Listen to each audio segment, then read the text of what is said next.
Hello, everybody. Welcome to Wednesday. The S&P 500 was up a little bit more than 1% today. Unbelievable. Seventh day in a row that we've had, an up day. We broke above 5,600 for the first time ever. Our 37th highest close, all-time high close just for this year. The market's doing fantastic here, kind of, off of what was going on with the testimony with Chairman Powell. He was talking about how, they need to get to 2% on the core PCE, but they're not going to wait until they get to 2% because then it could be too late, and they really don't want to get too much below 2%. They're more afraid, in my opinion, of deflation than inflation. So we're at 2.57% right now. So that kind of leans towards that rate cut that might happen in September.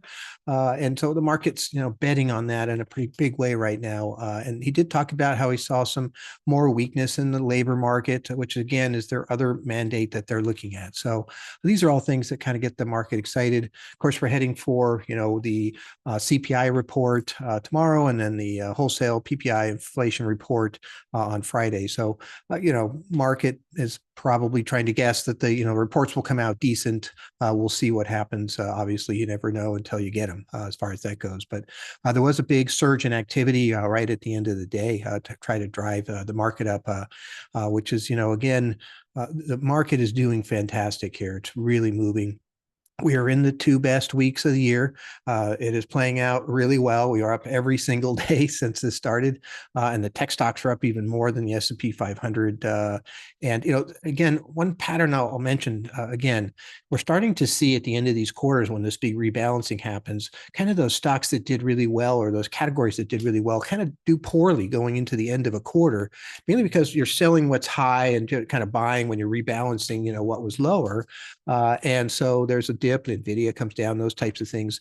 And then you get this kind of run up at the beginning of the next quarter in those same stocks. So kind of fascinating to see that happens. You got to be careful at the end of the quarter, kind of making decisions. Oh, hey, momentum has stopped in these stocks, and maybe I should get out. Wait until the quarter's over to see what happens, I guess, would be the main thing. And if you're going to buy some more, maybe that's a good idea too. So I mentioned before, we're heading into a softer time of the year here after this 2 weeks is over. We get into August and September and even October. Heading into an election year, oftentimes money kind of holds back. And however, it might be offset by a rate cut in September. So it'll be interesting to see how this does play out. If they do that, if that makes September a positive month, it averages a negative month, back to 1928. So anyway, look forward to being able to see what's going to happen tomorrow. We'll look at the CPI report and talk about that then. Thank you very much.